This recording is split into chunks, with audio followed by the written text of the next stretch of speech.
300, man. 300 episodes. It's a lot of content. It's a lot of podcast.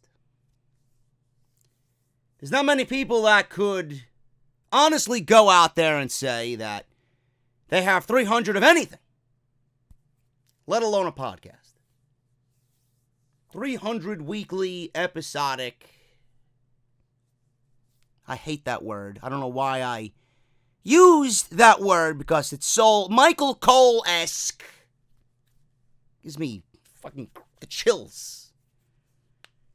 300 weekly consecutive podcasts. Not only in the YouTube wrestling community, but in general. I guess I could add my name to that list of however many people have 300 podcasts. But I'll tell you what, man, after 300 episodes, I know damn well and sure that this is the best damn podcast in the entire wrestling community. Right here on YouTube. And if you don't think so, then I don't know what to tell you. I mean every single word when I say that. Every single word. Because if those words aren't coming out of your mouth, then you aren't pushing yourself to be better. Because that's what I strive to be every single week. The best. If you ain't striving to be the best, why are you even here? I looked back at some of my older content. I did not even think I'd be here at 300. I didn't think I'd be here at 100,000. I didn't think I'd have a plaque on the wall signifying 100,000. I look back at some of my earlier content and I felt bad. I felt bad. I felt sad. I laughed because I'm a clown. Over-the-top intros, shitty-looking goatee, sunglasses indoors, backwards baseball cap. Ridiculous. It was just ridiculous. But I felt sad because it made me realize why I even started the podcast to begin with.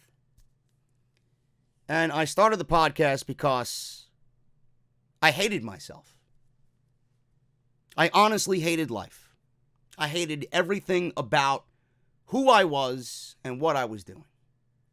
I woke up every single day and I just dreaded the day that was awaiting me. Because I knew I worked a shitty 9-to-5 job. I knew that I would be walking into a building or to a certain group of people that I work with, where if I didn't make my quota, that I would be looked at as the worst person ever. How could you? You're a failure. You're fired. I didn't want that for myself. Working strictly based off commissions with shit-based pay. Then you're going to take the 6th train home. And then you're going to walk home. And you just feel defeated. What else could I do with my life if I'm not making money at home to do what I want to do? What am I going to do? What am I going to do? That's why I started the podcast. I started the podcast because I needed an escape. I started the podcast because I needed somebody to listen to me. I needed someone to vent to.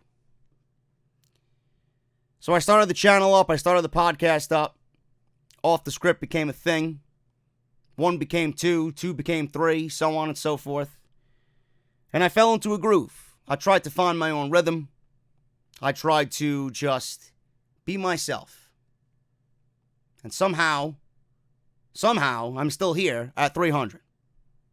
And I look back at myself and I just realize how shitty I felt and how depressed I was and how I just hated everything. I hated everyone around me, and I took all my anger and frustrations out on people that certainly didn't deserve it. And I made mistakes in that period of my life where I still regret them to this very day. But I know that with the podcast, everything was okay. Everything was okay because I had the podcast. And I sit here at 300, and I don't really know what to think or say, but thank you. Thank you. I come on here every single day, 7 days a week, and talk about professional wrestling to people who love professional wrestling. I come on here and talk professional wrestling 7 days a week because people value my opinion. That still blows my mind every single day. Because people value my opinion. It's unbelievable. I still ask myself, who am I? That so many people are out there waiting for my opinion on Monday Night Raw, or Friday Night SmackDown, or AEW Dynamite. I'm just some goofball like you who loves professional wrestling.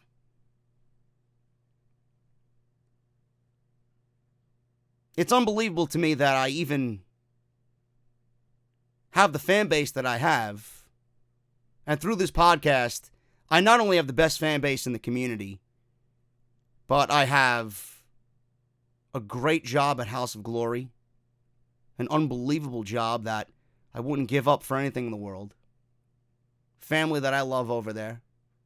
People that will be lifelong friends. People that I will always go out and have their backs on anything. Will always go to bat for them. When they need me, I'm there at the drop of a fucking hat.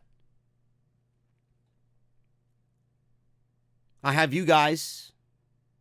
Without you guys, this channel is nothing. Nothing. I've met so many good people doing this podcast.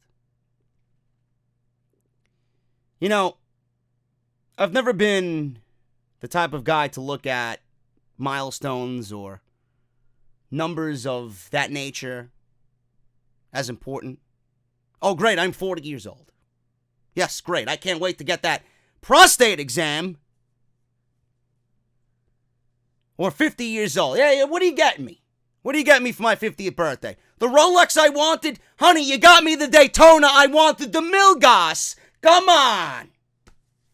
Yeah, I can't wait to wear my Milgauss in the fucking nursing home, hitting on the 20-year-old nurse. Hey, honey, look at my Milgauss.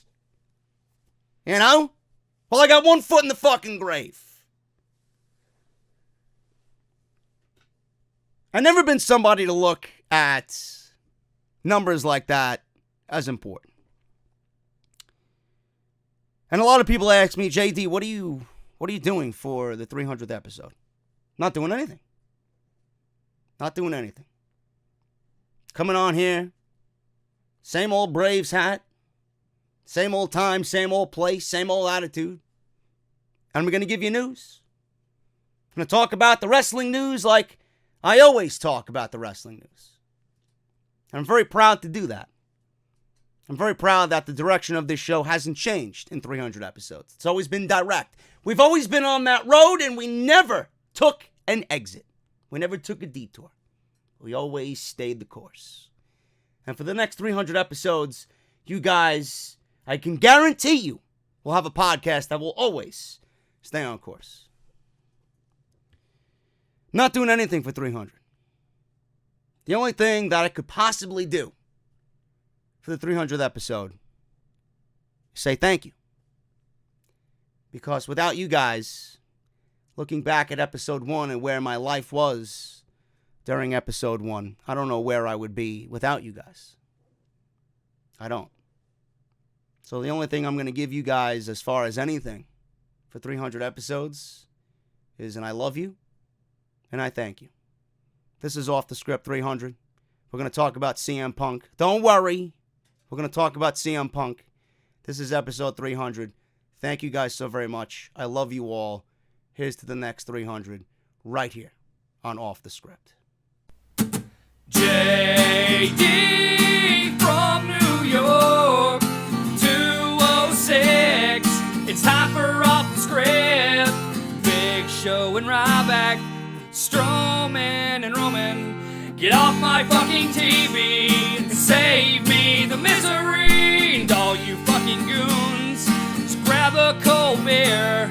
The man of the hour is finally here. JD from New York, 206. It's time for Off the Script.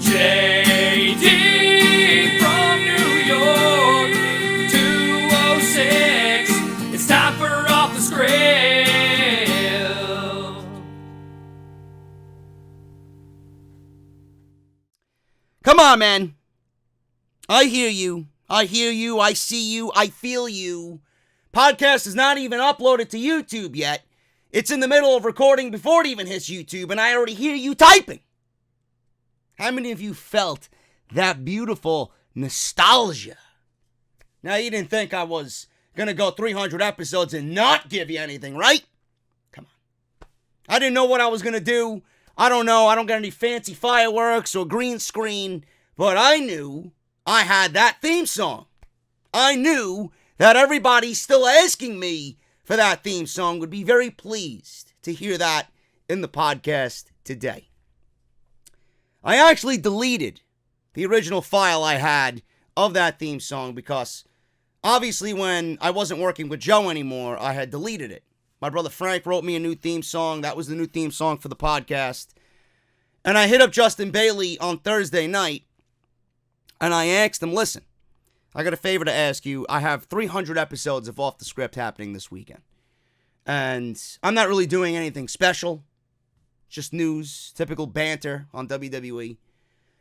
And I would love if I could include the theme song that you originally wrote for me. Do you have the original MP3 file? And unbelievably and graciously, he did. And he emailed it to me. And shout out to Justin Bailey for being such a good dude for sending that to me. I figured you guys would love that, and I couldn't think of anything else to really celebrate 300 episodes better than that theme song, because I know you guys love the work he put into it. I love it. My friend Sean, his kids, still love it. Still asking me, where's the original theme song? So I figured you guys would love that. So happy 300 to you guys. I love you all, and thank you to Justin for sending me that theme song. This is episode 300, right here on Off The Script. It is Friday. It is Friday, November 15th, 2019. Yes, a Friday. I was uploading the podcast on Saturday, but I think, depending on how this one does, and depending on how you guys feel, I think Friday is going to be the original day again. Friday and Saturday, and then no Sunday. Because it's just too much. It's just too much. With AEW being added in the week, I feel like it's just too much, and I feel like cutting Off The Script back to only 2 parts is pretty much the ideal way to go. So I'm trying it out on Friday to see how better it does.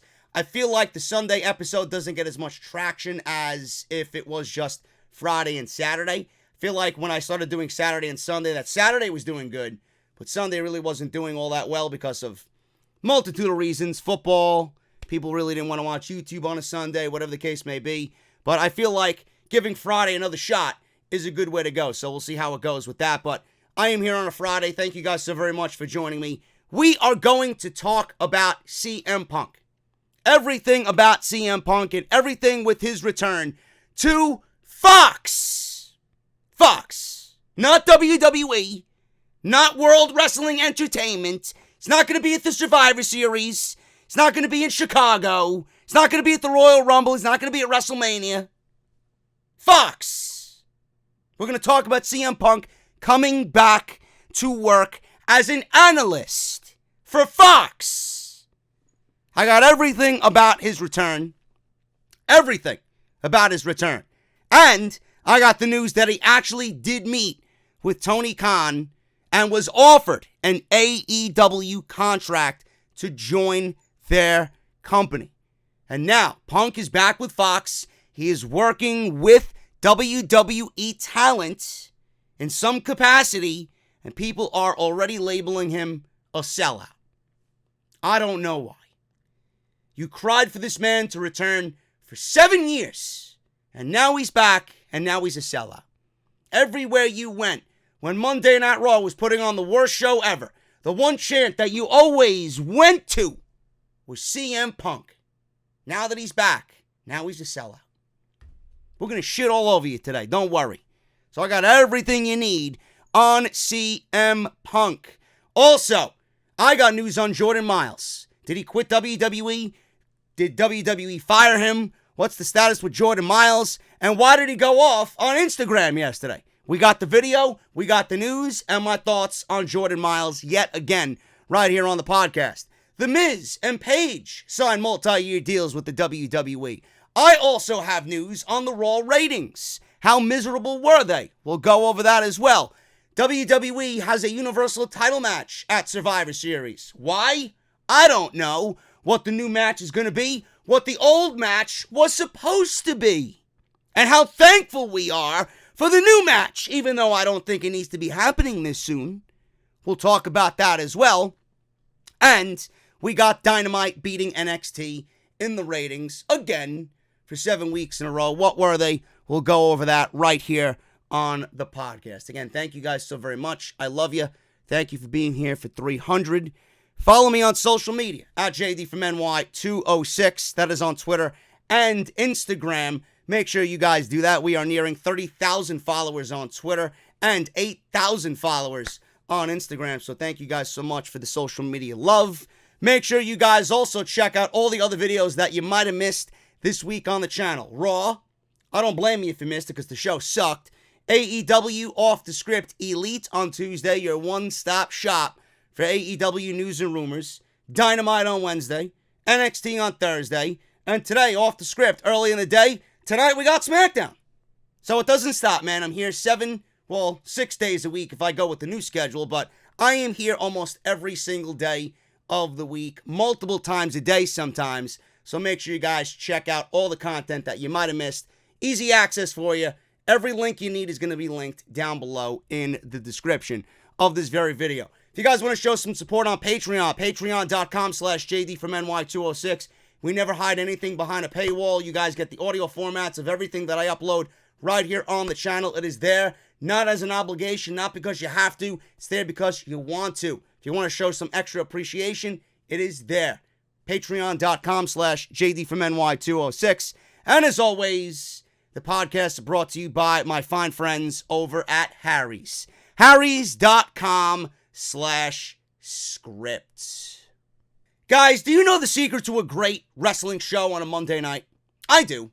No Vince McMahon, no Kevin Dunn, no Seth Rollins, Clownlins, no Paul Heyman, a lively crowd, logical storylines, no 3 hours, and wrestlers on a show that actually are treated like superstars that have meaning to the audience watching them at home. I know how to run a good wrestling show. I also know the secrets to a great shave, and that's Harry's. Harry's doesn't add these gimmicky features to their razors and don't overcharge everybody for their product. They focus on what actually matters. Sharp, durable blades at a fair price. Now, I love the closeness of Harry's shave. I love the fact that when I shave, the glide of the blade is nice and smooth across my sensitive skin. Also, I've never cut myself using a Harry's product, and that's the most important part of it all for me. Harry's is a return to the essential. Quality, durable blades at a fair price. That's just $2 per blade. They cut out the middleman, manufacturing blades in their German blade factory that's been honing precision blades for over a century, which means you get incredibly high quality blades at factory direct prices. Harry's is also super convenient. Blade refills are delivered directly to your door on your schedule with or without a subscription, and there's no risk for trying them out. If you don't love your shave, let them know, and they will give you a full refund. This sounds great, JD. What do I got to do? Well, you're going to use harrys.com/script, and you're going to get the following: a razor handle with a firm grip, 5-blade razor with a lubricating strip and a trimmer blade, rich lathering shave gel with aloe to keep your skin hydrated, and a travel blade cover to keep your razor dry and easy on the go. Guys, I wish we could tell Vince McMahon we want a better wrestling show on Monday night. I can tell you, start shaving better today, and the answer is simple: harrys.com/script. You're all here for it. You all came for it. Let's talk about it to start the podcast. CM Punk is back with Fox. He's back on WWE Backstage as an employee to Fox Sports. So he showed up. He's back. Cult of Personality was up. It was on the PA system. Out walks CM Punk. He high-fives Renee Young. She then says in a post, show interview that she had to keep everything secret and that she had to lie to everybody and she felt uncomfortable doing it. We all knew this was coming. This is no secret to anybody. It should be zero surprise to everybody that CM Punk is back in this role. It's been reported for weeks. So why are you so shocked that CM Punk is back? He Instagrammed a photo of a Fox microphone. He went to audition for the spot for the analyst position on WWE Backstage. I think anybody in Fox who looked at CM Punk obviously wanted to hire him. If they didn't, then I don't know why they're in a suit and tie to begin with the fucking corporation. Why wouldn't you hire CM Punk? He's the most sought-after free agent in the entire business. This was an inevitability. We all knew this. And then everybody's shocked. Everybody's shocked. Then I got to see everybody within moments of him showing up on WWE Backstage. CM Punk is back with the WWE. I can't wait to see him at WrestleMania. I can't wait to see him in the ring with this one and that one. Why don't we slow it down a little bit, please? You all make me physically ill. You really do. CM Punk's back with the WWE. I'm sorry. Did Phil Brooks say that he's back with the WWE? Or is he on a Fox program? I don't know. Maybe we should ask Phil Brooks that. Phil, are you with the WWE? He would give you a laugh and wouldn't even answer your question. And then you got people on YouTube and people in the community. Oh, he's back with the WWE. No, he's not. Fuck your clickbait. We don't clickbait here. Why are you? Are you that desperate for views? No wonder people are talking shit about Wrestle Talk. Fucking ridiculous. Do people have no shame? Now, I understand some other losers with 400 views on a 100,000 sub channel clickbaiting CM Punk, but that's not me. Ridiculous. Get with the program. CM Punk is back with Fox after making a shock appearance at the end of the show. He looked at the camera and said, "It's as simple as this. Just when they think they've got all the answers, I change the culture. I'll see you here next week." So he's going to be on the show next week. Will I be watching? Absolutely. Will I be watching? No doubt about it. Why? Because I'm a fan of CM Punk. I've wanted CM Punk back in the WWE. Or anywhere, really, because I'm a fan of Phil Brooks. I don't give a shit where he went. I don't give a shit if he wrestled under a mask in CMLL. I don't give a shit where he goes. I was going to watch him no matter where he went or what he did. Because I'm a fan of Phil Brooks. Now, he's not going to be on the show every week. It's going to be, I guess, a bi-weekly thing maybe, twice a month maybe. He's going to be the Brock Lesnar of WWE Backstage, which is good. Which is good. You don't want to over-abuse your use of CM Punk. Punk left in 2014. Fans and news outlets have endlessly, my goodness, over-speculated his return. And while this isn't a return to the WWE, it's better than nothing. It really is better than nothing. Now, Punk denied that he had even been offered a role with the FS1 show after it was revealed that he had done a tryout for the show. Yes, because Phil Brooks is going to go out there and said, "Yeah, you know what? I did the rehearsal and the audition for the show, and this is where I'm going with my career." He wants to keep you guessing. And if he wants to let you know what's going on, he'll let you know when he can or on his own time when he wants to. Why do we need an immediate answer? Because it has to do with CM Punk. Show the guy some fucking respect. So, WWE and Fox would, of course, they were trying to make this show into something substantial. And would, of course, have been desperate for this surprise to not be leaked because they wanted this to be a successful venture on WWE Backstage. So when Punk's name was associated with the reports in WWE Backstage, everybody tried to dumb it down. We knew that was the case, right? They wanted to keep it secret, and they were trying to dumb it down. They were always going to be interested in CM Punk coming on WWE Backstage. So when I heard the reports of, well, you know, I think we're a little bit over this situation now. We're moving on from CM Punk. No, you weren't. You got to be a blithering idiot if you're moving on from CM Punk for any type of role on WWE Backstage. So I knew that was immediately bullshit. Because this is CM Punk. You're not going to invite CM Punk into an audition and then say, yeah, we're moving on from this adventure. We're going to look at somebody else for the role. No, you're not. No, you're not. At that point, you might as well just be honest. It's like dipping your hand in the cookie jar and the fucking cookie burglar is flashing the flashlight at. Yep, I gotcha. Oh, no, I'm not taking a cookie. I was looking for, I don't know, whatever, you know? I was looking for an oatmeal cookie, not a chocolate chip. Whatever. You know what I mean. Anyway, WWE has now released the following statement regarding his return. After a nearly 6-year absence from WWE TV, CM Punk made a shocking, this is a WWE.com statement, by the way. 6-year absence from WWE TV, CM Punk made a shocking, unannounced appearance on Tuesday night's episode of WWE Backstage, FS1's new weekly studio show.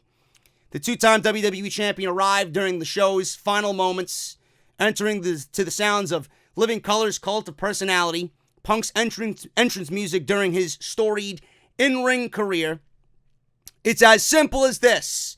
Just when they think they've got the answers, I change the culture, Punk told the camera before adding, I'll see you here next week. Within minutes, the WWE on Fox Twitter account confirmed that Punk will make periodic appearances on WWE Backstage beginning next Tuesday. Punk left an unforgettable legacy during his WWE career, including holding the WWE Championship for a remarkable 434 days, which, by the way, should have resulted in CM Punk versus Daniel Bryan at WrestleMania that year, but they opted to have him drop the fucking title to The Rock. And you think he wanted to do that, right? So there you go. 434 days, should have added another 60 on top of that. Since parting ways with WWE, Punk has gone on to author comic books for Marvel, compete in UFC, and more. Recently starred in a horror film, Girl on the Third Floor, released in theaters last month. Don't miss Punk's headline-making return to WWE Backstage next Tuesday at 11 p.m. Eastern Time on FS1. This additional statement was then sent to news outlets, and I quote, CM Punk, one of the most celebrated WWE superstars of all time, joins the roster of FS1's WWE Backstage beginning next week, Tuesday, November 19, 11 p.m. Phil Brooks, better known as CM Punk, joins WWE Backstage as a special contributor and analyst. He will make select appearances in studio alongside host Renee Young and analyst Booker T. The Best in the World joins fellow regular contributors Christian and Paige, as well as new correspondent, don't even want to say his name. You guys know who he is. He's the fucking guy with the comb over who looks like a fucking geek on WWE Backstage. Now, we have this studio show devoted to all things WWE, they say. WWE Backstage discusses the week's biggest stories with a varied cast of guests and personalities, in addition to breaking news and exclusive behind-the-scenes access to WWE. While this wasn't the triumphant return to the ring many had hoped for, it's certainly better than nothing, and now some more details have emerged courtesy of PW Insider. So let's talk about what was in this return. We got Punk back on TV. He's going to be there next week. The one thing I want to add here is that the show did 500, not 500, they wish. I hope they do that with Punk, but I don't even think it's going to get anywhere close to that. 50,000. 50,000 in the ratings a week before CM Punk showed up this week. Now, a lot of people shit on the show and were shitting on WWE, and I even came out and said, you're treating the show unfairly if you're going to gauge it for a 50,000 rating viewership on Tuesday night at 11 to 12, when the majority of the working class citizen is actually probably in bed at that time of night, and they're getting ready for work. They're getting ready early in the morning for work, and they have to be up at 5, 6 in the morning for work. It's not really a primetime spot. So everybody was shitting on the show. Yes, 50,000 viewers, as far as viewership goes, for a WWE-related program is not good. It's fucking embarrassing. I understand that. But the simple fact that it's on FS1, which I don't even know how that's even possible.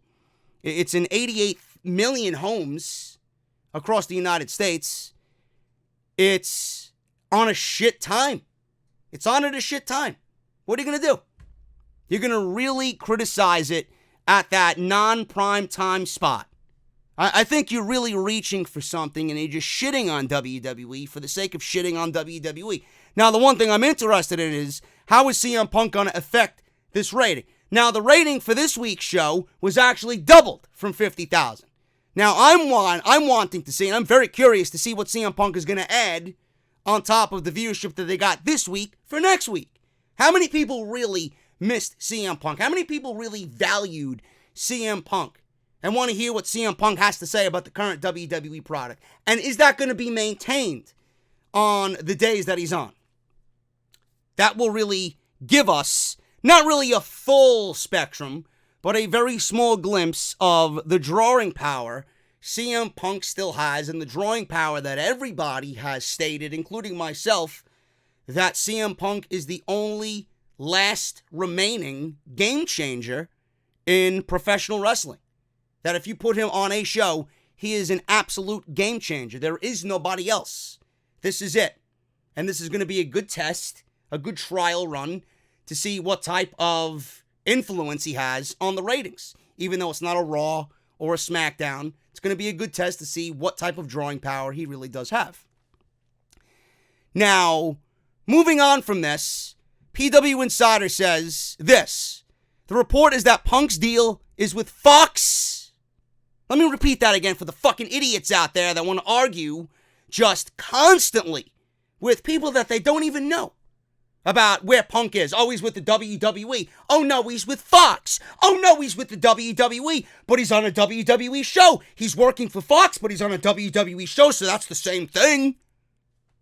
He's with Fox. How many times do I have to tell you he's with Fox? If he's with the WWE, then you'll see him on Monday Night Raw or SmackDown on Fox, and he'll be getting ready for a pay-per-view. Unless he's physically in a wrestling ring, in a wrestling storyline, getting ready for a wrestling match, he is not with the WWE. If he was doing an analyst position on Raw or SmackDown, if he was part of the commentary team on Raw and SmackDown, then he would be a part of WWE. He's working for Fox. He's on WWE Backstage, a show that has nothing to do with WWE. They have no say in the show. They have absolutely no say in the show at all. Now, they did have a say in Fox going out and getting CM Punk. Absolutely. If you don't think Fox went to WWE and asked, is it okay if we bring in Phil Brooks for this role? Of course they were going to okay it. Of course they were going to bring in CM Punk. WWE was always going to allow that to happen. Why wouldn't they allow that to happen? Again, he's like the last of the Mohicans out there. He's the only game changer left. If we got him, then he can't go to those other guys. Did anybody take that into consideration? So yes, WWE was always going to say, bring in Phil Brooks. And to be quite fair, when Fox seen the 50,000 viewership for the week before, and CM Punk didn't sign on the dotted line yet, what do you think they did? They went out there. Phil Brooks said, you know what? I think I'm going to pass on this. Let me think about it. They came back with another offer after they seen the rating for last week's show. Phil, we really need you. We really want you. We'll double, we'll triple the amount of money that we originally offered you. And obviously he was going to sign. So it actually worked out better for CM Punk that the show got 50,000 viewers last week, because it made him double or triple the amount of money this week. And he only signed the contract only a couple days ago. So, of course, WWE had a say. WWE is always going to have a say on who is going to be on these shows. It's the same thing as WWE 2K. The same thing as the video games. The video games brought in the Ultimate Warrior. The video games brought in Sting. The video games brought in Goldberg. Why do you think all of those guys made it back to WWE television? Warrior made the Hall of Fame. Goldberg had another world title run. Sting showed up at the Survivor Series and had a WrestleMania match with Triple H. Why? Because those relationships that were broken or needed to be on the same page as far as Sting goes, because Sting was always hesitant about coming to the WWE. Whether they needed to be repaired or get on the same page with WWE like Sting did, it always ended up working out with them being back on television. And this is the same idea. This is the same thing. FS1, Fox is 2K. They're bringing in Phil Brooks. They're bringing in CM Punk to hopefully mend the relationship with Phil Brooks and the WWE. If you think WWE doesn't want CM Punk back on their television, you're a fucking idiot. He's already closed his pro wrestling tee shop. You can't buy a t-shirt of Phil Brooks on Pro Wrestling Tees anymore. Why? Because WWE is already anticipating him coming back. It is ridiculous.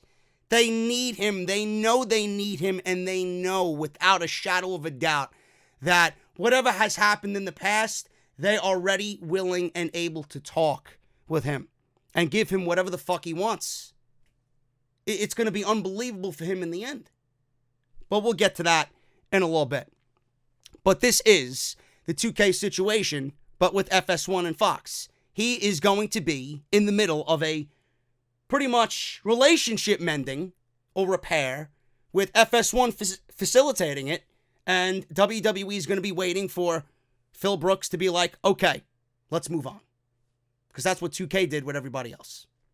Now, the report is that Punk's deal is with Fox only, not WWE, although it is reported that WWE did give its blessing for Fox to make the signing. Of course they did. We just went over why they would have done that anyway. Apparently, Fox and Punk have been circling on a deal for a while, but it was only signed in the last few days. Of course it was, because the ratings last week for WWE Backstage were so garbage that they probably looked at the contract that they offered CM Punk. Bro, we gotta about triple this and go back to Punk with this, because the ratings, we can't have 50,000 viewers watching this show every week. We need Phil, so get him over here and let's give him more money. So, obviously, if it was signed in the last couple of days, they looked at those ratings, they knew they needed CM Punk, so they ended up bringing him in, and he signed on that dotted line before you could even blink. He probably made out with a killing. As far as how often he will be appearing, says Mike Johnson, Punk has already confirmed that he will be there next week, and he will be appearing frequently, but not every week going forward. Just because CM Punk is on FS1's WWE Backstage doesn't mean he's out of the UFC. He is still under contract, and Fightful reports that he actually has submitted to the USADA testing pool recently as well. CM Punk remains in the USADA testing pool and has been drug tested as recently as of this quarter. There's been no talk of CM Punk getting back into the octagon for another fight. He's currently 0-2 in the UFC after 2 losses, but you could never say never about him fighting a third time. I honestly would say, if I was to give my opinion on Punk, I think he would actually give it another go. I really do. I don't know if he is. I don't know if he wants to after the first 2. Just by his makeup and how hard he works, I could see him doing it. But if he doesn't, I also would not be surprised either. Fightful reports that the general consensus with superstars in WWE right now is that he will wrestle again. There were reportedly some mixed reactions from superstars, says Fightful. One superstar, all who are anonymous in this report, one superstar remarked how they would love to work with CM Punk and make some good money, adding, someone like that you can have a great story with, and where there's a great story, the fans are happy and there's money, so I'm happy.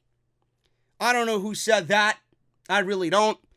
Sounds like Randy Orton. Randy Orton has been on Twitch saying that he would love to work with CM Punk. It could be Randy Orton. I don't know. I know Seth Rollins immediately when CM Punk came out on WWE Backstage, he was within a blink of an eye tweeting, "Fight me," at CM Punk. Now, believe it or not, Becky Lynch did the same thing to Sasha Banks. And it looks like Becky Lynch is either taking Seth Rollins' Twitter account and doing Seth Rollins' Twitter for him, or Becky Lynch is teaching Seth Rollins how to do Twitter. But this was not a good lesson in teaching him social media, because that looked like the most desperate plea for attention I have ever fucking seen. The most popular guy who is not with a wrestling company right now, the one guy who is a legit game changer for any company, shows up on a WWE branded program as a Fox employee, and then you're going to go on social media and tweet him, asking him for a fight? Rollins, are you that desperate for any type of positivity or any type of spotlight? Because you know you got absolutely nothing going on right now. That was the most desperate garbage I've ever seen. I mean, the guy's not even on TV for 5 minutes and you're asking for a fucking wrestling match. That is downright pathetic. It really is. Now, CM Punk came back to the WWE, and after fighting twice in the UFC, he didn't win. And it was reportedly remarked by another superstar that UFC was a bit of a dead end for Punk. That being said, CM Punk got a good couple of paydays, and now the backstage mindset is that he is coming back to the WWE. That was another anonymous superstar. Now, another guy said, another long-time name, said that WWE royally fucked up if they don't use CM Punk throughout their 4-day stretch of shows in Chicago for Survivor Series. Another superstar was quoted saying, "I really don't care that CM Punk is coming back." And this one said, "I have zero time for that guy, so no thoughts." No. So WWE is obviously wanting Punk back. The locker room seems to be, glad that he's back, excited that he's back. There are some bad seeds who might not care for CM Punk. It might take a little bit of time for, Punk's name to be in the good graces with them again, but we'll find out what happens. The other funny thing is that WWE nixed CM Punk's profile from their website after he had walked out of the company. That's gone now. WWE has officially put CM Punk's WWE.com profile back up on their website. What do you think that means? They are slowly integrating him in hopes that he comes back. So you know where their mindset is. You know where their mindset is with CM Punk. CM Punk reportedly met with Tony Khan about joining AEW. Brian Alvarez is reporting on the latest Wrestling Observer Live that Punk actually met with AEW boss Tony Khan. Tony Khan offered CM Punk a big money deal to join All Elite Wrestling. He says this, and I quote, "What I can tell you about negotiations with Punk is that Punk did, in fact, negotiate with AEW. I know that Punk story. I don't even know what the story is now. I know the story that he gave was that they sent me some texts, and it was this. It was that. CM Punk met in person with Tony Khan about AEW, and they offered him lots of money, and he ended up doing this WWE gig on Fox instead." Alvarez then speculated that Punk might have turned down AEW in favor of signing with Fox and WWE Backstage because he has no interest in stepping back into a wrestling ring. He says, and I quote, "Now, what does that mean? I don't know. It could mean that CM Punk doesn't have any interest in actually wrestling. It could be that CM Punk wants to continue doing what he's doing in his life, and he's over the in-ring aspect of it. He was given a great deal to not even work every week. They made it abundantly clear that he is not a host of this show. He is a special contributor. He will be making appearances on a regular basis. He's not even going to be there every week. It could be that Fox has got a lot of money. It could be that Fox offered him an ungodly amount of money to occasionally show up as a contributor for a show on FS1, and he took the money, and that's what he's doing. It could be that CM Punk does, in fact, want to wrestle, and he knows with WWE's new television deals that they're going to offer him a ridiculous amount of money to wrestle. And people have asked him, and he outright said it. He outright said it, that what would it take for you to wrestle in the WWE again? And he said, a lot of bag. Means a lot of money. And at least he was blatantly just out there with his answer. He didn't sugarcoat anything. Gotta respect him for that. What is it going to take? A lot of bag. I don't blame him. I really don't blame him. Now, everybody's been calling him a sellout. CM Punk is a sellout. CM Punk went back to the WWE. He's a sellout. I don't get this mentality that CM Punk is a sellout. I honestly think people are just blatantly fucking stupid. I really do. People don't think before they speak. How is CM Punk a sellout? First of all, he's a Fox employee. He's not back with the WWE. He's doing something with Fox that he's also very good at outside of professional wrestling, and that's being an analyst. He's with Fox. So how could he be a fucking sellout if he's a Fox employee? People are calling him a sellout is so fucking laughable to me at this point. Everybody chants CM Punk when there's a match that's boring on your television screen. When Seth Rollins is in the ring, we hear CM Punk. When Vince McMahon is out there, or Stephanie McMahon is out there, when Shane McMahon was out there, CM Punk. Everywhere you looked, CM Punk. 7 years of this chant never went away. It was the one chant that everyone went to when they wanted to be the most defiant against WWE. And now that he is back, and this does mean he's going to be back with the WWE. He's not with the WWE, but I understand this is one foot in the right direction. Do I think he's coming back? Yes, I do. He's not going to be at the fucking Survivor Series. He's not going to be at the Royal Rumble. He's not going to be at WrestleMania. Stop. This is a guy that's been away from pro wrestling for 7 years. Being away for 7 years, you obviously develop ring rust. And if CM Punk is the type of fucking athlete that he was when I watched him train in the documentaries that he had filmed on his training, he's not going to get in the fucking ring for the Royal Rumble for a match at WrestleMania after 7 years being away. It's not going to happen. If Punk is going to come back, it's going to be on his time when he's ready against the opponent he wants. The ball is in his court now. He demands what he wants. He's going to get it. He demands an opponent. He's going to get it. I don't know why everybody's clamoring for CM Punk back in the WWE right now. Who do you want to see him in the ring against? Who? Yeah, you can have a great match with Andrade. Great match with Aleister Black. Great match with, I don't know. Who? Ali? Buddy Murphy? Yeah, I can't wait to see Buddy Murphy versus CM Punk. Seth Rollins? Not really a match I want to see at all. Period. There's nobody in that company. There's nobody on that roster that I physically am going to jump out of my seat to go watch CM Punk wrestle. Nobody. There's maybe one guy. One. And that is Daniel Bryan. That is it. Daniel Bryan, and that is it.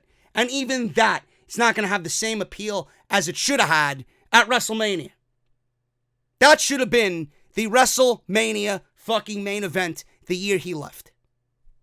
That should have been it. Daniel Bryan should have won the world title from CM Punk that year. And everything changed. Everything changed. He left and Daniel Bryan got his WrestleMania moment, and it should have been Punk. It should have been Punk passing the fucking torch to Daniel Bryan. That was the right move to make. But everybody's clamoring for these fantasy matches. There isn't any fantasy matches. He can have a great match with anybody. But they're not dream matches. Right now, WWE hasn't even built up anybody to even be on CM Punk's level. They're not even anywhere close to being an equal to CM Punk. So what difference does it fucking make? You want to see CM Punk back in the WWE so badly. Do you see the current state of WWE on Monday nights? Do you see the current state of WWE on Friday nights? If Punk comes back, the first thing they'll do with him is put him in a fucking program with Baron Corbin. Come on, man. You guys got to think. You gotta calm the fuck down. Why would he ever go to WWE at this point? If it happens, it might be a year and a half, 2 years before we see CM Punk. It's going to be on his time, when he wants, for how much money he wants, who he wants, when. The ball is in his court. He has WWE by the balls. WWE needs CM Punk. CM Punk doesn't need the WWE when he's a Fox employee and they probably gave him 3 times the original offer that they gave him the first time for this particular position. And I don't think it's going to happen, but I would fucking die laughing if it does. Now, it's probably not going to happen because WWE said if Fox goes out and get CM Punk, then he can't go anywhere else, but it's probably in the contract, but I would die laughing if he was a Fox employee and then ended up on AEW Dynamite, which I don't think is a situation that's going to happen. Now, are the people calling him a sellout people who are fans of AEW upset they didn't go to AEW? Who gives a shit where he goes? If you're a fan of CM Punk, you're happy for CM Punk, and you want to see CM Punk back wherever he goes. I don't give a shit if he didn't go to AEW. I really don't care. It's not that big of a deal to me. I'm not going to lose sleep over CM Punk. The funny thing is, the sellout thing, it made me laugh. It really made me laugh because for 7 years, you guys have been asking for CM Punk back in the WWE, and now he's a sellout. But he's not with the WWE, he's with Fox. And the funny thing is, people are like, well, is AJ Lee far behind? I'd love to see AJ Lee back in the WWE. I'd love to see AJ Lee in the women's division. Why would you want to see AJ Lee back in the WWE, but not CM Punk? Why would AJ Lee come back to the WWE and be safe from all the evil people on social media calling her a sellout? Don't you think if she came back, she'd be a sellout too? So why would you want AJ Lee to come back, but you're all upset that CM Punk came back? Why are we on 2 different wavelengths here? Oh, he should have never came back. He should have stuck to his morals. They fired him on his wedding day. Okay, he married AJ Lee. He married her. On his wedding day, he got fired. She was there. Did Punk marry himself? So why would she come back? Why would she come back then? People are ridiculous. You don't think, oh, I want to see AJ Lee back, but CM Punk's a sellout. You can't have it both ways. You can't have it both ways. This, to me, is nothing more than a guy that we all admire doing what he does best. He's a great wrestler, and he's now going to be an analyst. And I actually appreciate him being an analyst. I really do. When he speaks, it holds weight. When he speaks, his voice is powerful.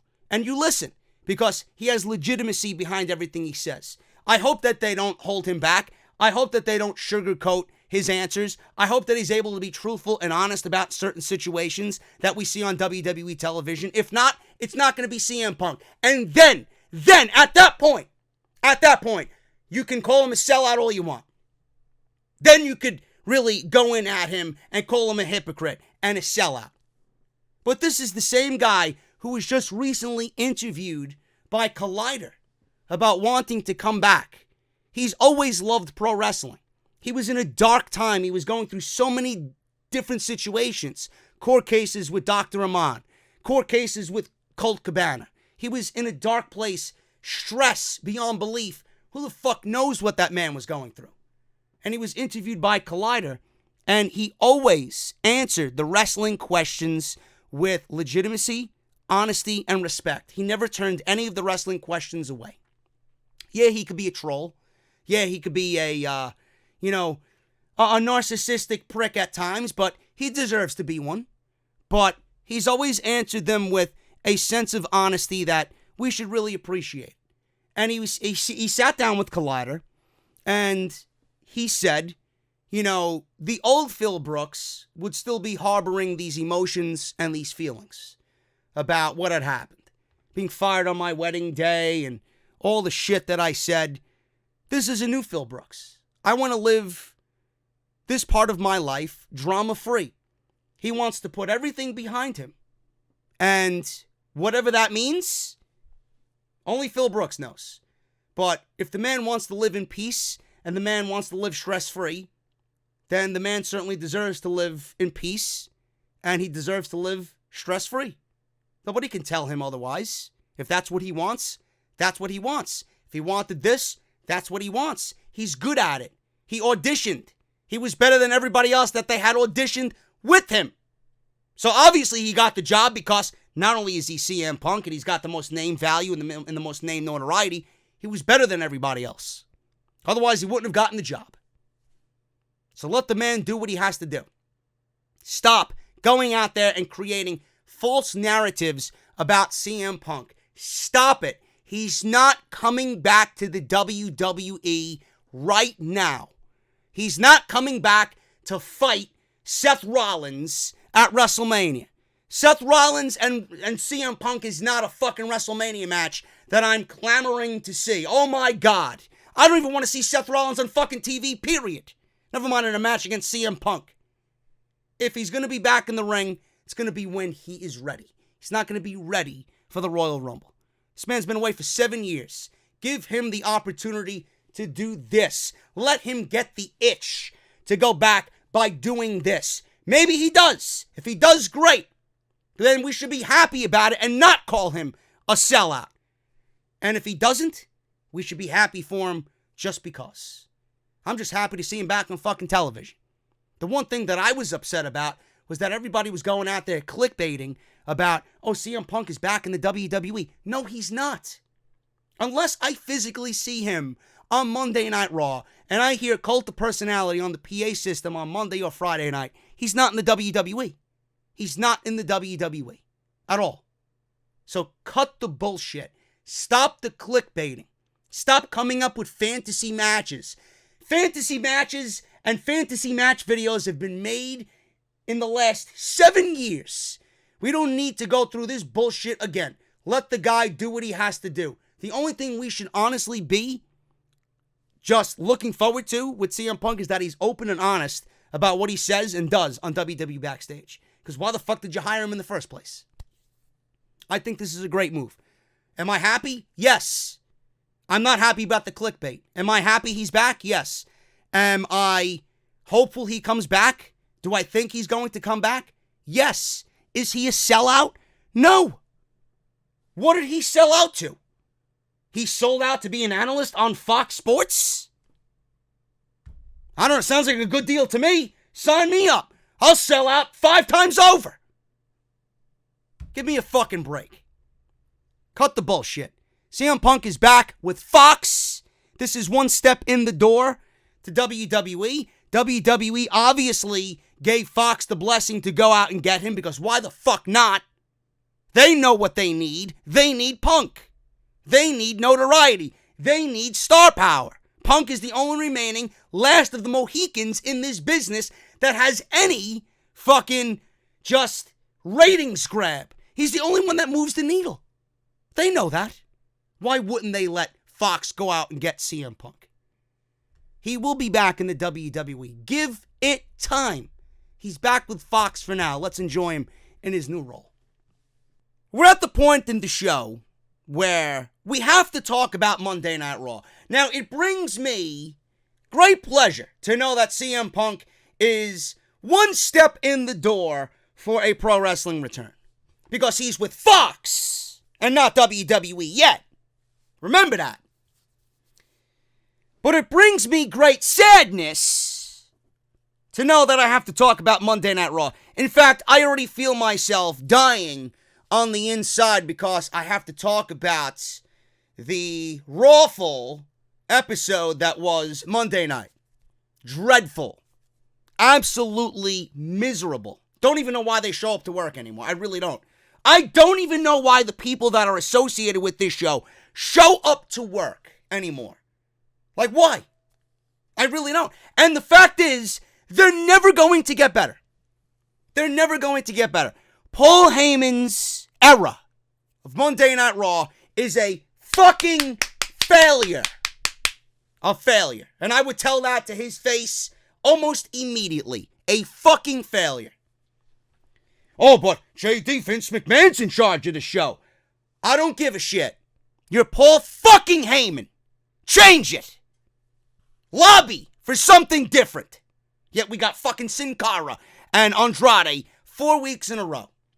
I got some fucking guy with dimples named Humberto losing 5 weeks in a row. Yeah, excuse me for not caring about fucking poor Humberto on Monday Night Raw. Why you even show up to work anymore? I don't know. Why do you people employ 40 fucking writers? If it takes you 40 writers to write this garbage, I don't know what the fuck you are doing in this profession. I really don't. You're a creative writer? Maybe you should creatively write yourself out of a fucking job with the WWE and go sign somewhere else. Now, I would take myself, I'd take my buddy Jesse, I'd take Rusty, I'd take Salamonster, maybe Macho T, Chris Denk, and we'd all go to Stamford, Connecticut and write the fucking show for the entire winter, and I guarantee you, you'd see better television by the Royal Rumble. Guarantee it. Because I don't know what the fuck this rating is telling any of you, but I know what's telling me that the show sucks. The show sucks. And the WWE is not going to change at all. They're not going to change because they don't need to change. They got all this money lining their pockets. We don't give a shit. We got the Fox. We got the USA. We got the Saudis' money. We don't give a shit. Fans are going to be there because we know we have our set audience. And we know we're going to get our 2 million on Monday. And that's all they give a shit about. Which still boggles my mind how anybody watches this shit religiously every single fucking week. Seriously, how you're watching this and not putting the amount of effort you put into Monday Night Raw into NXT or AEW? What are you, fucking mental? You must be not even a human at that point. Like, what are you? I don't believe how you could watch this and then not watch NXT on Wednesday. How NXT, which has been fucking on fire the last several weeks, how they're not getting the same amount of ratings that Raw is just unbelievable. And please, don't tell me it's because Monday Night Raw doesn't have vanilla midgets. When I see fucking Humberto Carrillo flying in midair with a fucking arm drag on Monday Night Raw, what do you think that is? All the people that are like, well, they're pushing new talent, they're the same fucking people that are calling Johnny Gargano a vanilla midget. So I take your opinion as nothing, as stupidity. Which is also another thing. Oh, JD, you complain about Monday Night Raw every week. Why do you watch the show? Why do you continue to watch the show? Just don't watch it. You got the haters on social media. Oh, JD, I wish he would leave the fucking community. He's nothing but negative. All he does is spew hate towards WWE because it gets him views. Oh, yeah, spewing hate during Monday Night Raw and spewing hate on WWE gets me views. Hey, Einstein, you fucking cretin. Don't you think that there are other thousands of people out there that share my same opinion and want to feel and hear my frustration because they feel the same fucking way? And I don't know if you're fucking new around here, you fucking idiot, but I have a show on Monday and on Saturday and Sunday and Tuesday and Thursday where I talk about WWE. Or Wednesday, Tuesday's AEW, where I talk about WWE. If you want your own show, you could go out and get your own fucking show. Go do your own fucking show. Don't tell me how to do my show. Don't. Oh, but you could cover Impact Wrestling. Yeah, and what? Get 4,000 views and waste my fucking time sitting here for an hour? Give me a break. Everything that happens in the WWE world happens on Monday. I gotta cover what happens on Monday because everything that happens in the WWE comes out on Monday. It's their flagship show. Don't tell me how to do my fucking show. Go do your own. if you want to fucking spread positivity in the community. Monday Night Raw. Now that I got that off my chest, Monday Night Raw barely drew 2 million viewers.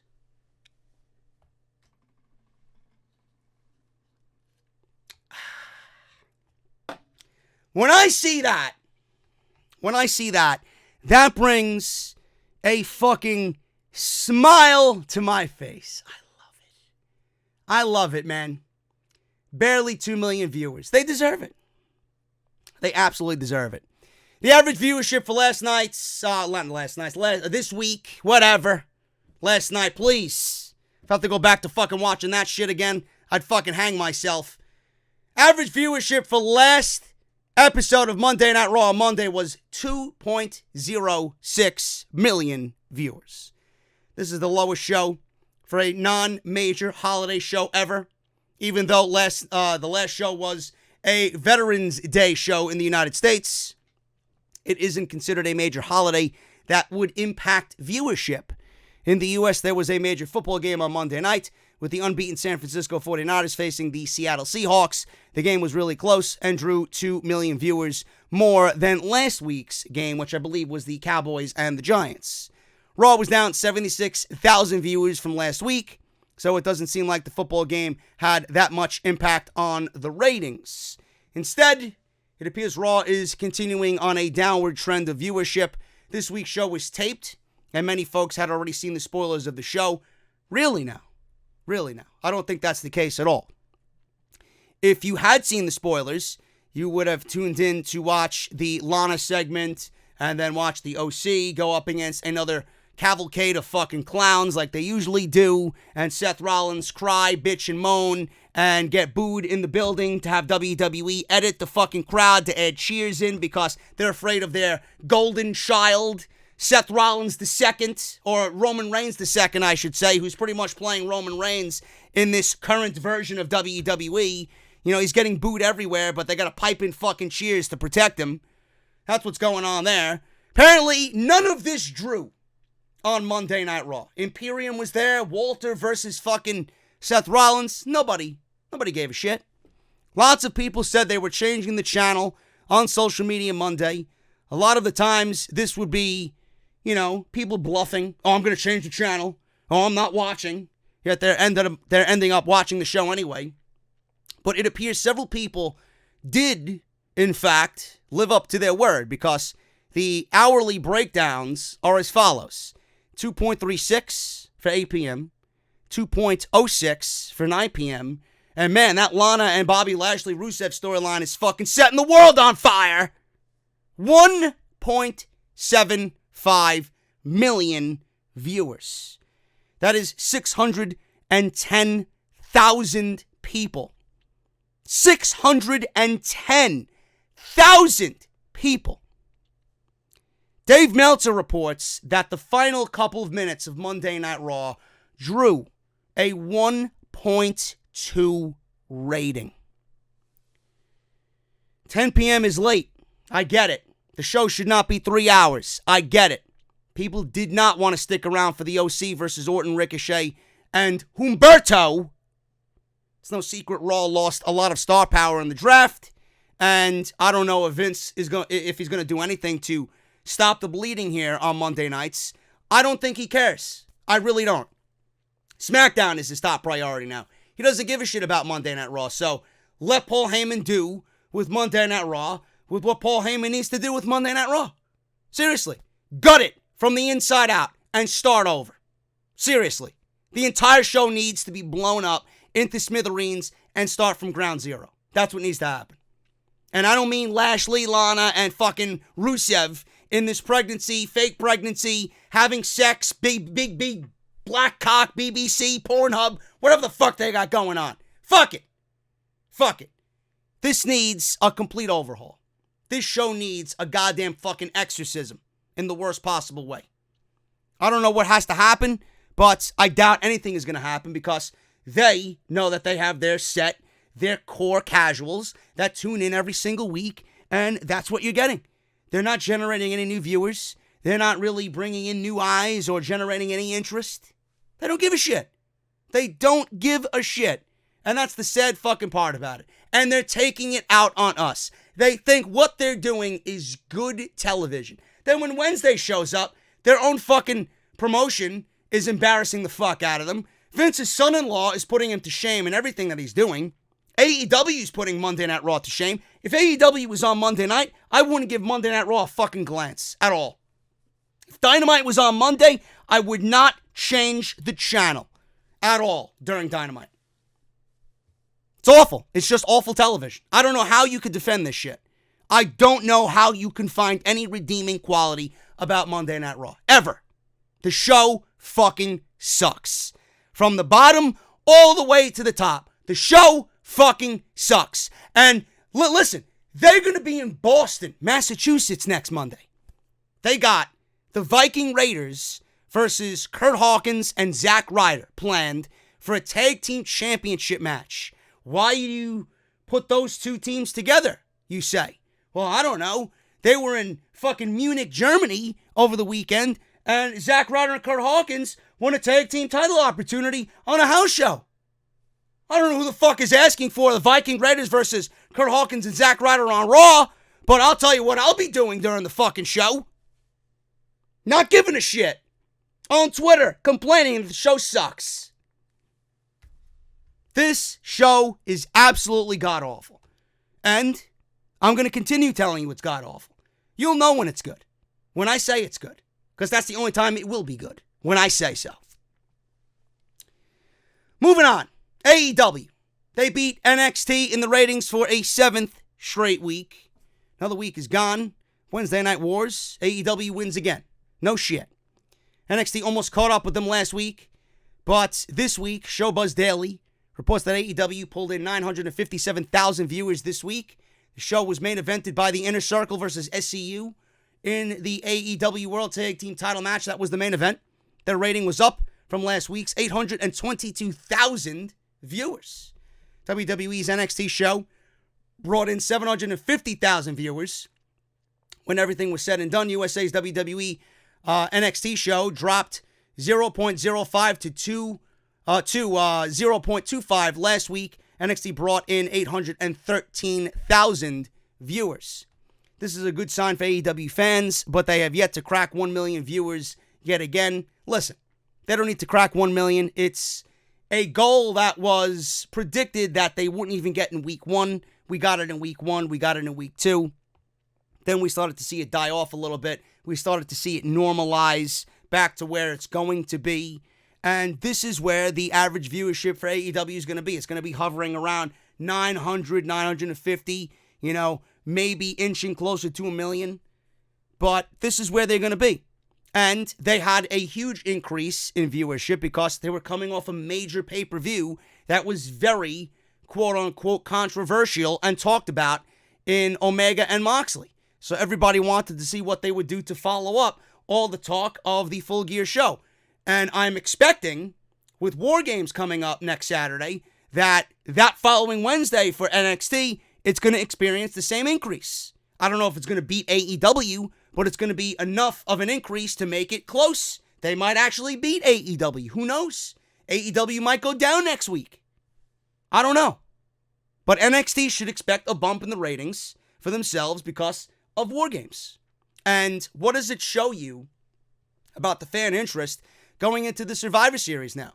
Because WWE has really played up the fact that NXT is invading the main roster on Raw and SmackDown. You had main roster stars come on to NXT. They didn't really promote any this week, but they didn't promote the OC either.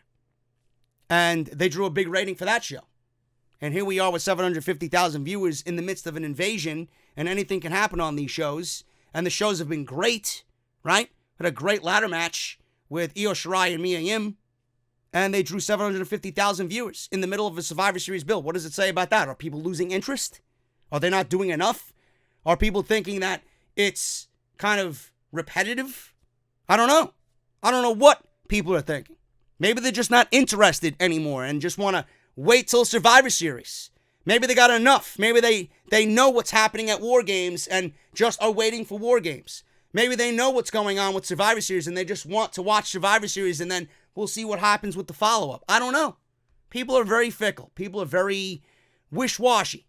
You know, one week they'll watch, one week they won't. I don't know. If you enjoy something on one week, I don't know why you wouldn't watch consecutively back-to-back consecutive weeks.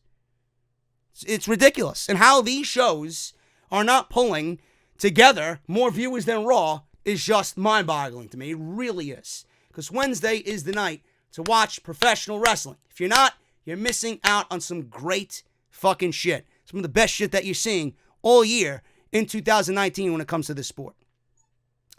Now, the men's Survivor Series team is official. Men's SmackDown team is set for Survivor Series. They revealed this on the WWE Backstage episode this past Tuesday. Team will feature Roman Reigns, Braun Strowman, Ali, who just got a name change. It's now Mustafa Ali again. Thank fucking Christ. I don't know who made that change, but I'm glad it's back. Now, we started to get used to the Ali name, but the Mustafa Ali just sounds just so much more powerful, right? Why they changed it in the first place only to change it back to its original name that we all enjoyed anyway, I don't know. I really don't know. Maybe it's a Fox thing. I have no idea. But it's back, and we should all be happy. Chad Gable. So it's Roman Reigns, Braun Strowman, Mustafa Ali, Chad Gable, and Baron Corbin. So Baron Corbin's on a team with Braun Strowman and Roman Reigns. Yeah, I can't wait to see how that fares at Survivor Series. This is the updated card for the event. Rey Mysterio versus Brock Lesnar. Somewhat decent. I'm looking forward to that, to see what Mysterio does with Brock. Brock always shows up to work against the smaller guys. It should be good. Becky versus Shayna versus Bayley. Very much looking forward to that because of Shayna Baszler's involvement. Viking Raiders versus Undisputed Era versus The New Day. Don't know why they took out the Revival, but my only logical assumption is they didn't sign those contracts yet, so you ain't getting the nice payday against two teams that I know you guys want to do business with. Ain't happening. In comes The New Day. Fuck the Revival. That's what WWE said about that. AJ Styles versus Roderick Strong versus Schinsky Nakamura. Very much looking forward to this match as well. It was actually supposed to be, plans changed because of The Miz and Daniel Bryan. Now we'll go over that in a second. It was supposed to be Daniel Bryan winning the Intercontinental title from Schinsky Nakamura and him in this match with AJ and Roderick Strong, which would have been fucking unbelievable. But Nakamura is still the champion. Plans changed. The Miz was supposed to be in the Universal Championship title match against The Fiend at Survivor Series. I'll give you a couple of seconds to ponder that and let that sink in.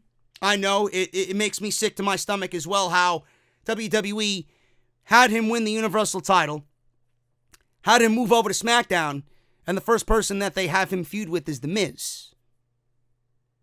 I don't believe it. So that was supposed to be the main event.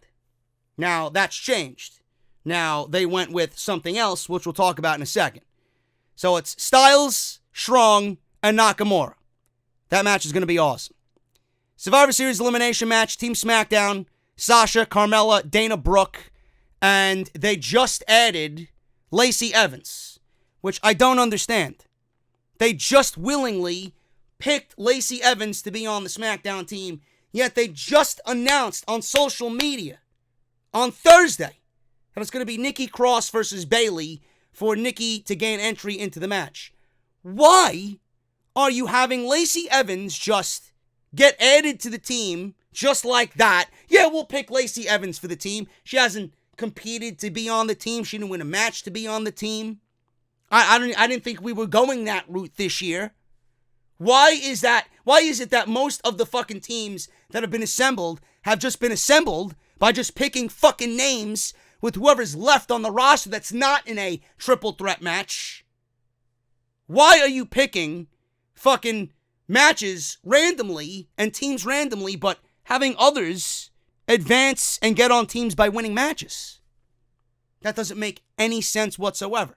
Why does Nikki have to win a match to be on the Survivor Series team when Sasha did nothing and Lacey Evans did nothing?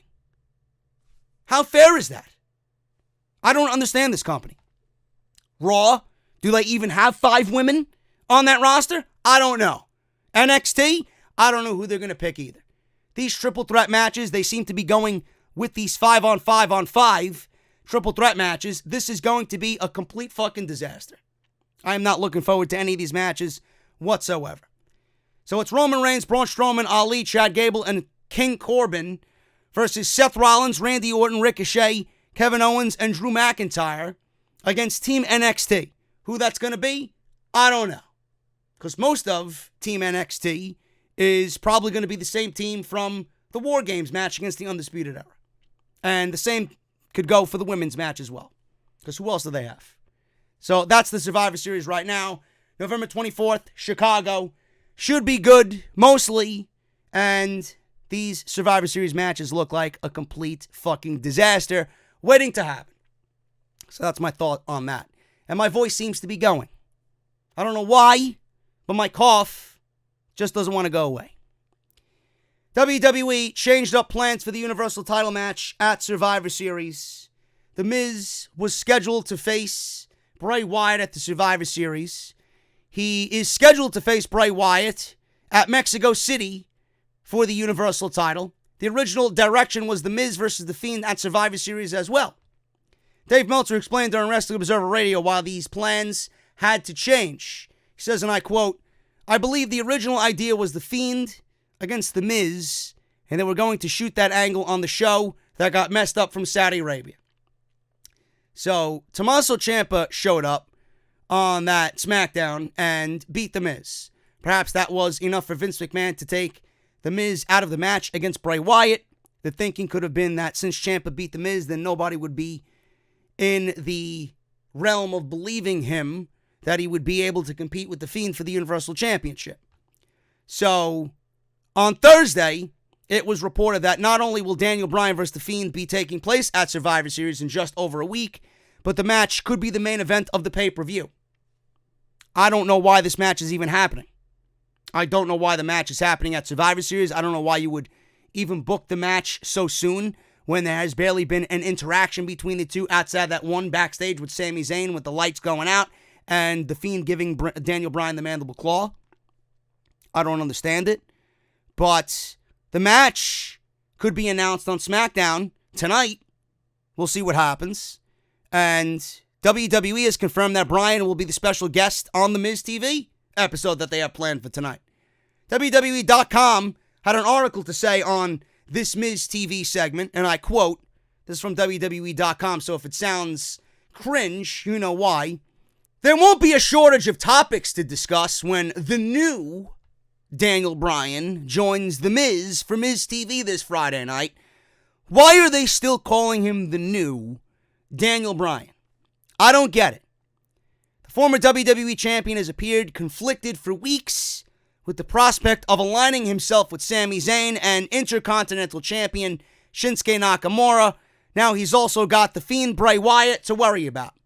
The Universal Champion took out Bryan with the mandible claw, appearing seemingly out of nowhere backstage when Zayn tried to finally pin Bryan down for a definitive answer. Will Bryan finally have an answer? What will he have to say about the brutal attack at the hands of Wyatt? And let's not forget about Bryan's turbulent history with The Miz himself. All the elements are in place for what promises to be a blockbuster edition of Miz TV.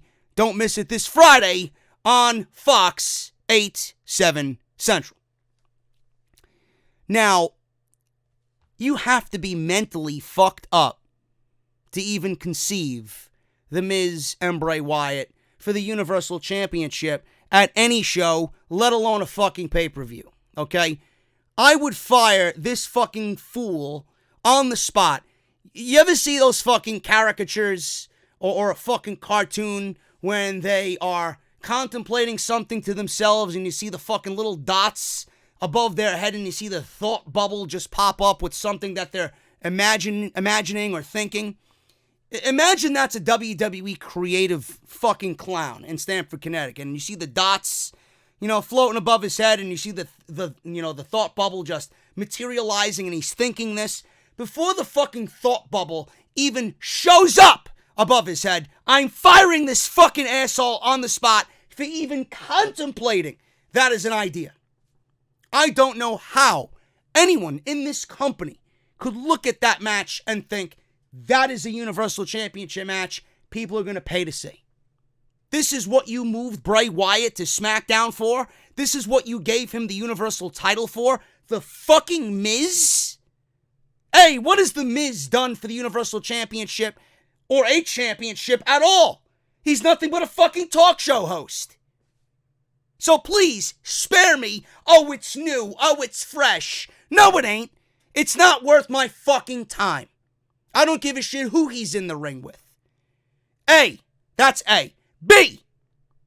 I don't understand why you go from that to forcefully and in a very haphazard way, rushed way, book a match with Bray Wyatt, with Daniel Bryan, after one fucking interaction with a show coming up tonight where I'm sure he'll again run into the Fiend.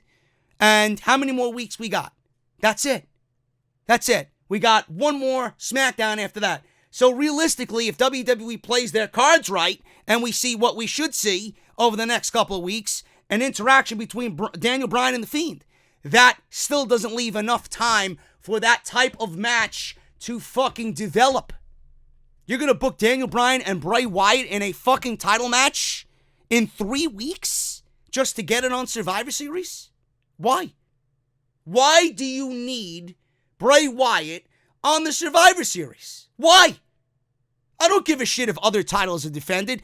Your Universal title now was changed from its home on Monday night to fucking SmackDown, so SmackDown could have Bray Wyatt, so clearly you didn't give a fuck about the title then. Why do we need Bray Wyatt on the Survivor Series when you have all those other matches I just ran down happening at the Survivor Series with the inclusion of NXT in Chicago? Bray Wyatt is going to be overshadowed anyway at the Survivor Series because there's so much going on. Don't you want him to be the star attraction of the entire show? Don't you want him to be the talk of the town at the entire show? How is he going to be the talk of the town at the entire show when he's going up against the variables in NXT and what they're going to be doing? You don't think they're going to go out there and try and steal the show? Brock Lesnar versus Rey Mysterio. You don't think Brock Lesnar's going to have a fucking barn burner of a match with Rey Mysterio? Why is it necessary? Why do you need to force something that just isn't there? Save the fucking match. You're putting it on the show for the sake of putting it on the show when it means absolutely nothing in storyline right now. Yeah, they have history. I hope you do a damn good fucking job at telling the history to get me to fucking care, but you're just putting Daniel Bryan in a match for him to ultimately lose. For what? For what? In a 3-week period for absolutely nothing. I can't get behind that. I honestly can't get behind that. That makes absolutely zero sense to me. And you guys might love The Fiend. This might be right up your alley. I think this is rushed. And I don't really see that this makes any sense whatsoever. And The Miz, forget about it. Him and Universal title, please, move on. Don't even want to hear you.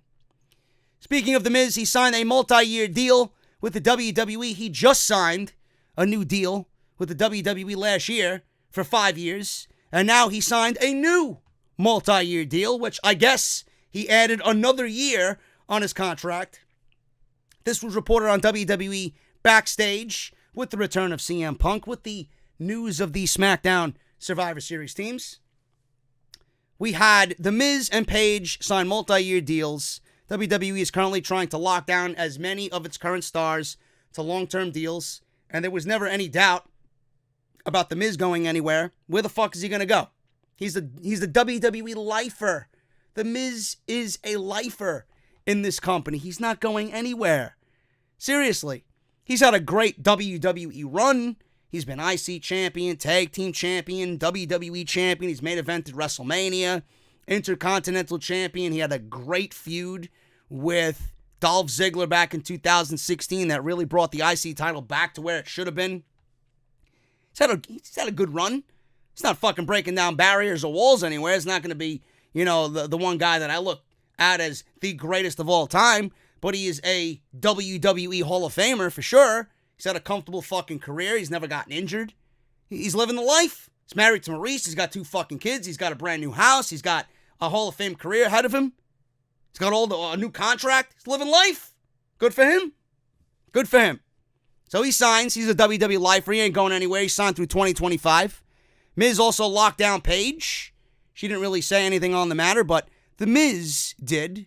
And breaking news dropped by Ryan Satin on FS1.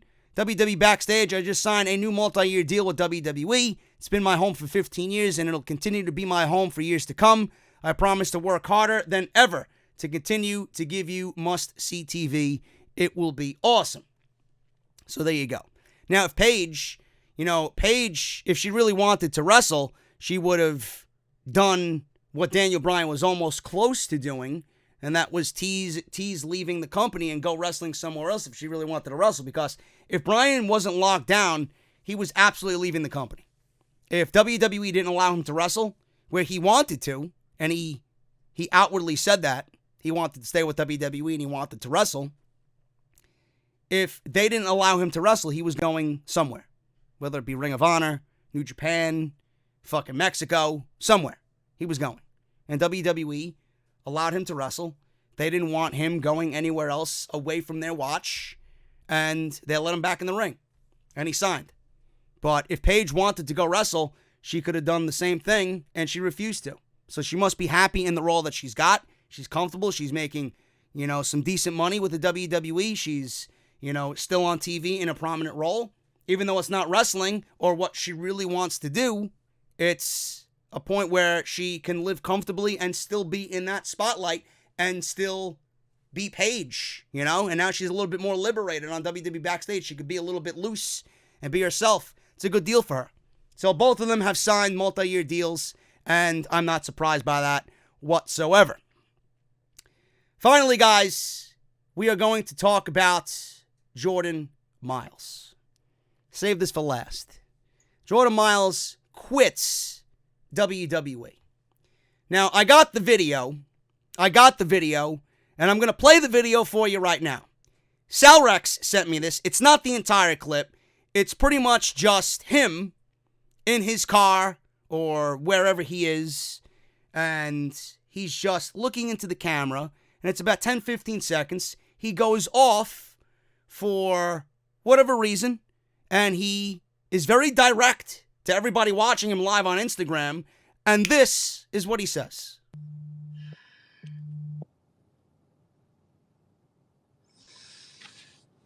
I fucking quit. Fuck them. I hate that fucking company and everything they fucking stand for. All they did was ever hold our fucking people back. I do this shit for the culture. I don't need anyone's fucking permission to do what I want to do. Screw Jordan Myles. Don't ever call me by that slave name. Call me ACH and don't forget the super bitch. I quit. Fuck you. Seems to be an angry fellow. Seems to be an angry individual is Jordan Myles. Can't call him by a slave name anymore, folks, even though he made his own name up in WWE. Can't call him by the slave name that they gave him. Yet he chose his own name. I guess because he had to, but he chose his own name. So if it's a slave name, it's a name that you were instructed to come up with. They let you have creative liberty over that name, and you chose Jordan Myles. Now, for those not in the know, Jordan Myles is not a slave name. It's something that he came up with because of two things that were very near and dear to his heart. Michael Jordan is his hero, so that's where the Jordan comes in. And then Miles Morales is a comic book Spider-Man character who is black. So that's where he got the Myles. So it's Jordan Myles. It's not really a slave name if it is a name that you came up with for two things that are very close to you and that you deem important to your life or have meaning to you. Come on, man. A little hypocritical there. This guy's off the wall. But he is angry, and people are obviously, at this time he posted the video, frantically trying to video shot this or screenshot it, video record it on their phones because within seconds, this thing is being taken down. He's either going to delete it, he's either going to be told to delete it, and it will be no more. So, clearly, people took a screen capture of this, and it went everywhere. Then, not only did the video go, his entire Twitter is gone. Go Myles is no more. Gone. Like the fucking Batman in Gotham City's night. Gone. Go Myles. What the fuck is the Inspector Gadget? Go Myles. Go Gadget. Yeah, couldn't go get yourself a push in NXT though, right? You fucked that up. Fucking dumbass. Anyway, listen. I know what I said about Jordan Myles. My point has always remained the same about Jordan Myles. The guy went overboard. He was extreme with how he handled things. He can feel any way he wants. He is at full liberty to feel whatever he feels. If he feels the way he does, that is him. But there is ways to handle it and talk to people and handle things professionally. That's where he is wrong. He signed with the WWE. Nobody told him to sign with the WWE. He signed with the WWE. Yet he signed with the WWE knowing full and well what he knows now. So why did he sign if he knew that he had a certain ceiling because of the color of his skin? I don't get it. And I really don't think that about NXT. I really don't think that's the mentality in NXT. Vince McMahon might think that. He would go nowhere under Vince McMahon's thumb. I know that for a fact. But you mean NXT? The same promotion where Keith Lee is getting a major push, where the Street Profits were tag team champions, where Bianca Belair is a staple in the women's division. Right? Io Shirai is the number one female outside Shayna Baszler in that division. Women of different ethnic backgrounds and skin color are dominating. Men of different ethnic backgrounds and skin color are dominating. Give me a break. NXT is not the problem. Jordan Myles can feel whatever he wants. But the simple fact that he's letting this fucking t-shirt thing really get to him, and he's taking this to the extreme without talking to anybody behind closed doors about how he really feels, and now he's trying to be some fucking activist, and he's only making himself look like a fucking fool. He looks like a dumbass. He really does. Now, people are saying, oh, he's never going to find work with that attitude. He's never going to find a job in the wrestling business again after these outbursts. Nobody's going to want to hire him. He'll find work. He'll absolutely find work. He's too talented to not find work. That would be the scary thing, is if he doesn't find work. But he knew what was coming. He knew. So why did he go? The WWE's not for everybody. But he ended up going anyway. Yeah, you wanted to live a dream. But sometimes you got to know the fantasy and reality of the situation. This was a fantasy. And they were going to push you. They gave you a push. You were being trained and mentored by Shawn Michaels. Shawn Michaels, a couple of months before this outburst, named him specifically about guys to look out for. If I was to pick 3 guys in the PC to look out for, Isaiah Scott, Jordan Myles, and then obviously Velveteen Dream. Those are the guys. Shawn fucking Michaels mentioned your name. Your name. You won the breakout tournament. You got the fucking title shot. Then they think so highly of you that they could have gave you Velveteen Dream in the North American Championship at the time. No, they gave you a match with Adam fucking Cole. Adam fucking Cole is their baby. Literally. They love Adam Cole. And they put him in the ring with you. You mean to tell me that's not being treated fairly? Then look at everybody else. If you kept your mouth shut and handled business the right way, Isaiah Scott's on TV. Angel Garza's on TV. Bronson Reed's on TV. Cameron Grimes is on TV. Can't wait to see Dexter Lumis. I think he is someone waiting to break out. But the majority of that tournament is on TV. If you just waited and were patient and did things professionally, you could have been angry, but talk to them and not blow it up on social media. You put yourself in a situation where you were out for yourself because you wanted a certain agenda, and you felt like if you had an army of people backing you that the WWE would force change. They're not going to change. They're not going to change. Now look, now you're out of a job. Your dream job is no more, and who the fuck knows if they'll ever take you back after this. My point still stands. He could feel however he wants. I did my research on this like I talked about last week. He has every right to be upset. When I now look at the shirt, I see what you guys are talking about. But if you don't think he blew this epically out of proportion after the fact, everybody was with him. Now, everybody thinks he's a lunatic. Booker T says this on the Hall of Fame show that he does a hosting job on. I don't know where it's going to go from here. I've been on this earth for 54 years, and if you think one person is something, call them that. If you think that person is something, call them that. But I cannot judge a group and say everybody is that. When you make a blanket statement like that, you do no justice for yourself or the culture. I say this because I have had a lot of years and a lot of experience. I do know that I wouldn't be here if it wasn't for a white guy named Bruce Gassark, who's made this all happen for me as far as changing my life, which is another story. I could have easily judged everyone the same way after my situation of going to prison, being a kid who's never been in trouble before, and for the first time being locked up in the back of a police car saying that the system did me wrong. I hate everybody of that color. You know what I mean? If I did that, I would have done myself an injustice more than anything, and I think that is the situation that I want to make clear here. The way he's going by this, he's doing himself an injustice. End quote. I absolutely agree with Booker T. No questions asked. I have absolutely nothing to add on top of what I already said and what Booker T said on his podcast. Nothing. Dave Meltzer says this, and we'll end with this, because my voice is killing me. During Wrestling Observer Radio, Dave Meltzer stated that ACH could go to New Japan Pro Wrestling. As previously reported, AEW might not be an option for him. Jordan, Myles, ACH, whatever the fuck you want to call him, is very talented, and WWE has big plans, or had big plans for his push. Then things went south. They had big plans for him. Meltzer says this: WWE wanted to push him.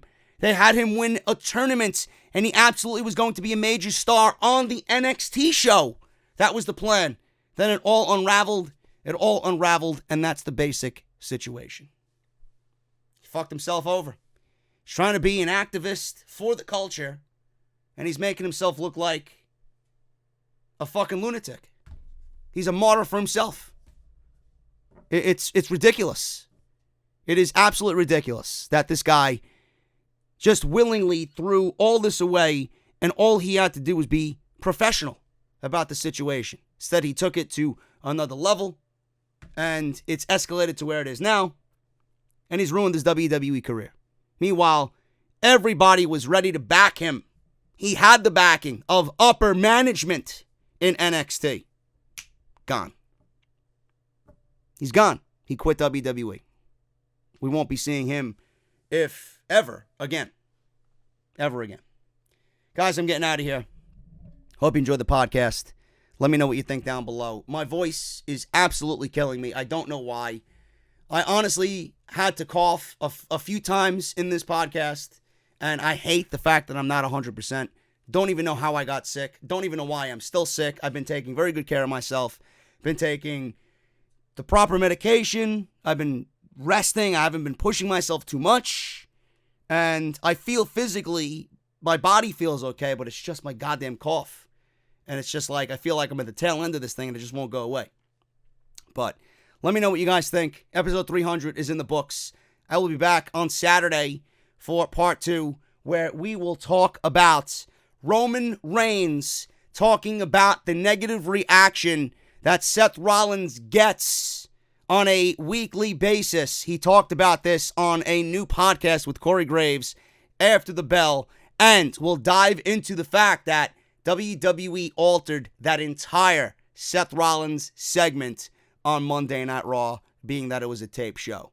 I'm glad that Seth Rollins was saved because WWE was in Manchester on Monday. We'll go over that. We'll go over some extra Monday Night Raw notes that you might find interesting. And I'll see you guys right back here on Saturday.